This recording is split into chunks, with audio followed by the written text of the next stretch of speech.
Back बच्चा party. तो remaining 16 questions की वीडियो लेकर के आपके सामने मौजूद। क्वेश्चन आपके सामने है, which statement about highly reactive metals like lithium sodium potassium is incorrect. ये बस करेक्ट और इनकरेक्ट के पंगों से अपने आप को बचाइएगा, जरा विजिलेंट होकर क्वेश्चंस को पढ़िएगा। अब इलेक्ट्रोकेमिकल सीरीज में इनकी पोजीशन हाई है, ये तो बात तय होगी। तो मैं लिख रहा हूं high have large negative values of reduction potential. ऊपर पड़े हुए तो लार्ज नेगेटिव वैल्यू वाली बिल्कुल ठीक बात है, मुझे इस बात पे कोई एतराज नहीं है। These are present as a top of the electrochemical series, बिल्कुल ठीक है, इस पर मुझे कोई एतराज नहीं है क्योंकि लार्ज नेगेटिव वैल्यू हाई होगा। They react rapidly with water to liberate hydrogen gas. Of course अब आपको पता होना चाहिए कि वाटर के साथ इनका रिएक्शन बड़ा फास्ट होता है। रीजन मैं आपको बता दूं कि देखो, इन्होंने हाइड्रोजन गैस को इवेल्युएट करना होता है और ऑफ कोर्स हाइड्रोजन इनसे इलेक्ट्रोकेमिकल सीरीज में नीचे ये बड़ी आसानी से हाइड्रोजन को रिड्यूस कर सकती है, इसमें कोई डाउट नहीं है। तो चार्ली भी आएगा बिल्कुल ठीक, वो release of hydrogen gas. These are strong oxidising agents. गलत हो गया ना, जो ऊपर वाले होते हैं वो ऑक्सीडाइजिंग नहीं रिड्यूसिंग एजेंट्स होते हैं। तो बेटा ये थी मिस्टेक एक बच्चों को जो दिखानी थी, बतलानी थी, सिखानी थी, समझानी थी, और आप लोगों को आइडिया हो गया delta answer. Study the following facts. Zinc का ऑक्सीडेशन पोटेंशियल दिया हुआ है, ओके। कॉपर का भी ऑक्सीडेशन पोटेंशियल दिया हुआ है, okay. Which of the following redox reaction is feasible. इनको कन्वर्ट करो रिडक्शन के अंदर। आप कहेंगे सर मसला ही कोई नहीं है, -0.76 वोल्ट प्लस 0.34 वोल्ट। सर अब ये बन गए हैं इनके रिडक्शन पोटेंशियल्स। तो इनके रिडक्शन पोटेंशियल्स को गौर से देखें, स्टैंडर्ड आ चुकी है वैल्यूज आपके पास। तो ऑफ कोर्स जिंक को होना पड़ेगा ऑक्सीडाइज एज एन एनोड और कॉपर को होना पड़ेगा रिड्यूस्ड एज ए कैथोड। कोई डाउट नहीं है इसके अंदर। तो अब आप देख लें कौन सी इक्वेशन में जिंक हो रहा है ऑक्सीडाइज और कॉपर हो रहा है रिड्यूस। अल्फा में देखें कॉपर ऑक्सीडाइज हो रहा है, निकाल दें इसको फट से। यहाँ पे कॉपर रिड्यूस हो रहा है और जिंक को देखें 0 से +2 ऑक्सीडाइज हो रहा है। तो ऑफकोर्स बीटा ऑप्शन करेक्ट बनेगी। बाकी चार्ली और डेल्टा में भी यही मिस्टेक्स है, आप लोग मुलायजा कर सकते हैं, फरमा सकते हैं मुलायजा। तो सर नेक्स्ट क्वेश्चन नंबर 18 के ऊपर अगर मैं बात करूं तो hydrogen and oxygen fuel cell 2 electrodes are. अब आपको पता है कि हाइड्रोजन और ऑक्सीजन फ्यूल सेल में मैंने बताया हुआ था दोनों कार्बन परफोरेटेड के इलेक्ट्रोड्स होते हैं और उन पर प्लैटिनम मेटल की जो है वो कोटिंग हुई होती है। तो फिर तय कर लें हम लोग के hollow and porous carbon rods होंगी कोटेड विद प्लैटिनम। तो यहाँ पे नॉन पोरस गलत लिख दिया, सॉलिड कार्बन रॉड्स नहीं होती बेटा, पोरस होती हैं। पोरस का वर्ड ज्यादा बेटर होगा। और हॉलो भी होती हैं, ठीक है, यहाँ पे हॉलो का वर्ड मिसिंग था। सॉलिड कार्बन रॉड्स नहीं होती, हॉलो होती हैं, क्योंकि उसके ऊपर प्लैटिनम की कोटिंग करके उनकी सरफेस एक्टिविटी बढ़ा दी जाती है। तो डेल्टा आंसर है। Oxidation number of sulphur in chromium sulphate. आपको पता है बच्चों के यहाँ पे लंबे चौड़े चक्कर में जाने की जरूरत नहीं थी, बस सल्फेट उठाना था और सबको सल्फेट में कैलकुलेट करने की जरूरत नहीं होती। सल्फेट में सल्फर होती +6 है, इसमें कोई डाउट नहीं है। अगर आपको थायोसल्फाइड वगैरह कह देते, फॉर एग्जांपल आपसे कह देते हैं S2O3 के अंदर जो है ये S2O3-2 के अंदर जो है बताओ कि सल्फर की ऑक्सीडेशन स्टेट क्या है, तो फिर आप लोगों को थोड़ा सा डिफिकल्ट टास्क देना पड़ेगा। कैलकुलेट कर लेते हैं।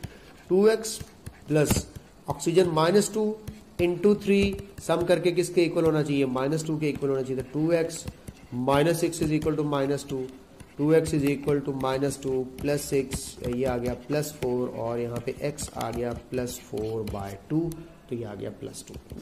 That is the whole story. ठीक हो गया बेटा। तो थायोसल्फाइड वगैरह के अंदर सिचुएशन चेंज हो जाती है।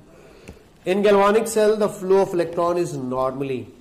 दुनिया का जो मर्जी सेल हो, जब भी इलेक्ट्रॉन का फ्लो पूछा जाएगा तो मैंने बताया था हमेशा एनोड से कैथोड, ये भूलने वाली बात है ही नहीं। तो आपका आंसर ऑफ कोर्स क्या बनेगा, चार्ली। हाँ, अगर आपसे डायरेक्शन ऑफ करंट पूछे तो मैंने बताया हुआ है कि डायरेक्शन ऑफ करंट के लिए एक रूल है बड़ा सिंपल सा, और वो रूल है कि आपने हमेशा पॉजिटिव टर्मिनल से नेगेटिव टर्मिनल की तरफ करंट, जिस तरह बैटरी के भी टर्मिनल्स होते हैं, कार बैटरी अगर आप लोगों ने पढ़ी तो उसके अंदर भी ये रूल अप्लाई होता है। In electrochemical series fluorine has very large positive value, बिल्कुल नीचे बॉटम में पड़ा हुआ है।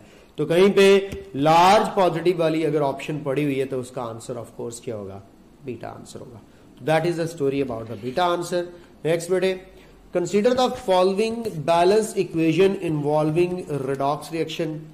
फॉस्फोरस और nitric acid, phosphoric acid, nitrogen dioxide और वाटर में कन्वर्ट हो रहा है। Oxidation number of phosphorus change होगी from dash to dash, dash to dash.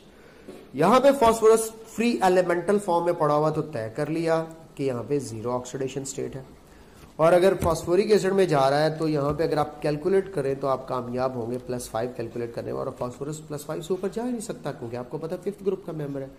तो 0 से +5 में जाना है फॉस्फोरस ने, और नाइट्रोजन ने +5 से जाना है +4 में। एक टाइप का रिडॉक्स रिएक्शन होगा। तो आसान सा सवाल था, आंसर बना दिया मैंने अल्फा। गैल्वानिक सेल में फ्लो ऑफ करंट, आप देखो बात आ गई करंट की। करंट नेगेटिव से पॉजिटिव से नेगेटिव टर्मिनल की तरफ जाना है। अब आपको पता है गैल्वानिक सेल में कैथोड होता है पॉजिटिव और एनोड क्या होता है नेगेटिव। आप लोगों ने रूल में पढ़ा, तो यहां पे ऑफ कोर्स फिर आंसर आएगा अल्फा। समझिए बात को, कोई मुश्किल बात नहीं, मैंने पहले ही एक्सप्लेन कर दी। Electrode with more negative value of reduction potential. बच्चे ना अक्सर पूछते हैं इसमें कि सर ये कुछ समझ नहीं आती बात। बेटा ये कोई समझने वाली बात है ही नहीं। देखो फिजिक्स में भी तुम लोगों ने कन्वेंशनल करंट की डायरेक्शन पढ़ी है। करंट की डायरेक्शन, कन्वेंशनल करंट की डायरेक्शन का रूल है, असूल है को हमेशा पॉजिटिव टर्मिनल से नेगेटिव टर्मिनल की तरफ जाता है। समझ रहे हो बात को? तो ये एक रूल है, उसको आप लोग अप्लाई करेंगे simply. Electrode with more negative value of reduction potential, इसका मतलब होगा स्मॉल वैल्यू, स्मॉल या लो रिडक्शन पोटेंशियल वैल्यू। ठीक है, ये बात तो अब आप लोगों के लिए डाउट नहीं है। तो अब आपको पता है कि जिसका लो रिडक्शन पोटेंशियल या स्मॉल रिडक्शन पोटेंशियल होगा, बस ये मोर की वजह से ना बच्चे थोड़े से कंफ्यूज हो जाते हैं। आगे मोर नेगेटिव लिखा हुआ है, अगर मोर पॉजिटिव कहता तो हम बना देते कैथोड, अगर मोर नेगेटिव है तो बेटा वो लो रिडक्शन पोटेंशियल, तो डेफिनेटली वो एज एन एनोड एक्ट करेगा। तो आंसर क्या बनेगा यहाँ पे? Beta. Next, the reaction at cathode is in the electrolysis of dilute H2SO4 with platinum electrode. सोचना चाहिए, कुछ भी नहीं सोचना। जब कैथोड आ गया, दुनिया इधर की इधर हो सकती है बेटे, कांच चिट्टा हो सकता है। ठीक है, और बड़ा कुछ कहने को दिल चाह रहा है कि बस वो बात पटवारी की तरफ जा रही थी, लेकिन वापस आते हैं, दिल आजारी किसी की ना हो। तो अब मैं आपको ये कहना चाहता हूं कि कैथोड के ऊपर हमेशा रिडक्शन होती है। ये आपने असूल याद रखना है। दुनिया इधर से उधर हो सकती है, लेकिन ये नहीं हो सकता। जिस तरह हर कोई इंसान बन सकता है, शरीफ हो सकता है, लेकिन एक ऐसा जिसके नाम के साथ शरीफ है वो शरीफ नहीं हो सकता। तो ऑफ कोर्स इस तरह यहां पे मैं कहूंगा रिडक्शन आंसर आएगा। Which of the following changes there is a transfer of 5 electrons। अब ये आयन इलेक्ट्रॉन मेथड के थ्रू, बैलेंसिंग ऑफ इक्वेशन के थ्रू क्वेश्चन भी आ गया। ट्रांसफर ऑफ 5 इलेक्ट्रॉन्स का मतलब है कि ऑक्सीडेशन स्टेट में चेंज कुछ इस तरह का हो कि वो पहले अगर +2 है तो +7 हो जाए, या +7 है तो +2 हो जाए, यानी कि इलेक्ट्रॉन गेन भी हो सकते हैं, लूज भी, लेकिन नंबर डिजिट 5 इलेक्ट्रॉन्स का सिलेक्ट करना है। मैग्नीज की यहाँ पे ऑक्सीडेशन स्टेट अगर मैं कैलकुलेट करता हूं तो मेरे पास बनती है +6 से जा रहा है यहाँ पे +4, इसका मतलब अल्फा तो नहीं हो सकता। यहाँ पे +7 से +2 में जा रहा है तो इसका मतलब है बीटा हो सकता है। क्रोमेट की बात करें CrO4 -2, यहाँ पे क्रोमियम की अगर मैं ऑक्सीडेशन स्टेट देखूं तो मेरे पास निकलती है +6, यहाँ पे +3, तो यहाँ पे 3 इलेक्ट्रॉन्स का ट्रांसफर हो रहा है। यहाँ पे बात करूं तो यहाँ पे +6 से +3 में जा रही है, तो सेम केस है। यहाँ पे 3 इलेक्ट्रॉन्स का ट्रांसफर है, यहाँ पे भी 3 इलेक्ट्रॉन्स का ट्रांसफर है, यहाँ पे 5 इलेक्ट्रॉन्स का ट्रांसफर है। तो ऑफ कोर्स मैं सेलेक्ट करूंगा बीटा ऑप्शन, इसमें कोई डाउट नहीं है। क्वेश्चन नंबर 27 की तरफ बढ़ रहा हूं। Mark the incorrect statement about the fuel cell. Oxygen is oxidise to hydroxyl ions. पहली ही गलत हो गई है। क्यों? फिर क्या होता है? आप कहेंगे सर हमने पढ़ा हुआ है कि O2 plus 2H2O plus 4 electrons, ये हम रिएक्शन सर हमने फ्यूल सेल में पढ़ा हुआ है, 4 हाइड्रोक्सिल आयन बनते हैं। और सर ये गेन ऑफ इलेक्ट्रॉन हो रहा है, रिडक्शन हो रही है, इसने यहां पे लिखा हुआ ऑक्सीडाइज। बड़ा सिंपल सी बात है, इलेक्ट्रॉन गेन करना रिडक्शन ही होता है, जिसका मतलब है यही इनकरेक्ट है। अगर यहाँ पे रिडक्शन होती तो ये ठीक होता। बाकी oxygen act as oxidizing agent क्योंकि itself get reduced. Hydrogen is oxidise to water, बिल्कुल ठीक है। कंपार्टमेंट के अंदर जो है वो वाटर की फॉर्मेशन होती है, और hydrogen as a reducing agent act करेगा। ऑफकोर्स जो ऑक्सीडाइज हो रहा है वो रिड्यूसिंग एजेंट, और जो रिड्यूस हो रहा है वो ऑक्सीडाइजिंग एजेंट है। मजेदार सवाल बनाया ना मैंने फ्यूल सेल से, तो ऑफकोर्स यहाँ पे आंसर क्या बनेगा? Alpha. 28 oxidation state of sulphur in H2S2O7। अब इसमें शॉर्टकट है, कोई मुश्किल काम नहीं है। देखें +1 × 2, मेरे पास और भी तरीके हैं, लेकिन मैं वो तुम लोगों वाला जो एक सिंपल वाला तरीका लगा देता हूँ। +-2 × 7 = 0। बस यहाँ से आप इसको क्वाइट इजीली सॉर्ट आउट कर सकते हैं। मेरे पास ये बड़ी आसानी से सॉल्व होने वाला एक क्वेश्चन है, 2x और प्लस 12 आ जाएगा यहाँ पे इज इक्वल टू 0 और x will be equal to 12/2, तो ये प्लस 6 बन जाता है। सिंपल सी बात है, ठीक है जी। ये एक्चुअली -12 होगा, उधर जाकर प्लस 12 बनेगा। डन हो गया। नेक्स्ट, CR+3 से 0 में जाना और इसका +2 में कन्वर्ट होना। इसका मतलब है ये भी रिडक्शन पोटेंशियल दिया हुआ है, ये भी रिडक्शन पोटेंशियल दिया हुआ है। Then value of cell potential पूछी गई है, कोई मसला ही नहीं है। इसने लो रिडक्शन पोटेंशियल की बेस पर एनोड के तौर पे ऐड करना है, इसने हाई रिडक्शन पोटेंशियल की बेस पर कैथोड के तौर पे ऐड करना। आप कहेंगे सर आपको कैसे पता चला रिडक्शन पोटेंशियल? ये देखो मैग्नीज +7 से +2 में जा रहा है, रिडक्शन हो रही है। बेटा फॉर्मूला बताया हुआ है मेरे नन्हे मुन्ने बच्चों, कैथोडिक माइनस एनोडिक।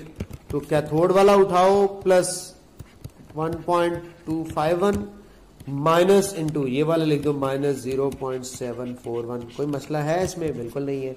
तो ये सम अप होके माइनस माइनस प्लस होके आंसर क्या बनेगा? अल्फा। कोई शक नहीं। Last question, sodium can not be produced by electrolysis of active solution of NaCl। की वजह होगी, कि हाइड्रोजन आयन बहुत तेज ने ਇਹਦਾ हाई रिडक्शन पोटेंशियल है वे, ਤੇ ਇਹਦੇ हाई रिडक्शन पोटेंशियल ਦੀ वजह तो एक ही ਕਰਦਾ ਵਾ, ਇਹ चला ਜਾਂਦਾ ਵਾ ਪਹਿਲਾਂ एनोड ਤੇ ਪਹਿਲਾਂ कैथोड ਤੇ चला ਜਾਂਦਾ ਵਾ, ਤੇ ਸੋਡੀਅਮ ਵਿਚਾਰੀ ਪਿੱਛੇ ਬੈਠੀ ਇੰਤਜ਼ਾਰ ਕਰਦੀ ਰਹਿੰਦੀ ਆ ਕਿਉਂਕਿ ਉਹਦਾ ਰਿਡਕਸ਼ਨ पोटेंशियल ਘੱਟ ਹੁੰਦਾ ਵਾ। ਤੇ ਇਸ ਕਰਕੇ ਅਸੀਂ ਇਹ ਕਹਿ ਸਕਦੇ ਵਾਂ ਕਿ ਜਿਹਦਾ ਹਾਈ ਰਿਡਕਸ਼ਨ पोटेंशियल ਹੋਵੇਗਾ ਉਹ ਪਹਿਲਾਂ ਜਾਏਗਾ कैथोड ਤੇ ਜਾ ਕੇ ਰਿਡਿਊਸ ਹੋ ਜਾਏਗਾ, ਤੇ ਜਿਹਦਾ ਘੱਟ ਹੋਏਗਾ ਉਹ ਪਿਛਾਂ ਰਹਿ ਜਾਏਗਾ, ਉਹ ਨਹੀਂ ਹੋ ਪਾਏਗਾ। ਇਹੀ ਸ਼ੁਰੂ ਤੋਂ ਲੈ ਕੇ ਹੁਣ ਤੱਕ ਦੀਆਂ ਗੱਲਾਂ ਵਾਂ ਜਿਹੜੀਆਂ ਮੈਂ ਤੁਹਾਡੇ ਨਾਲ ਕਰਦਾ ਰਿਹਾ ਵਾਂ, ਤੇ ਇਹੀ ਗੱਲਾਂ ਨੇ ਜਿਹੜੀਆਂ ਪੇਪਰ 'ਚ ਆਉਣੀਆਂ ਨੇ, ਤੇ ਇਹਨਾਂ ਗੱਲਾਂ ਦਾ ਤੁਸੀਂ ਖਾਸ ਖਿਆਲ ਰੱਖਣਾ ਹੈ। ਤੇ ਆਫ ਕੋਰਸ ਆਨਸਰ ਵੱਲ ਚੱਲਣਾ ਵਾ।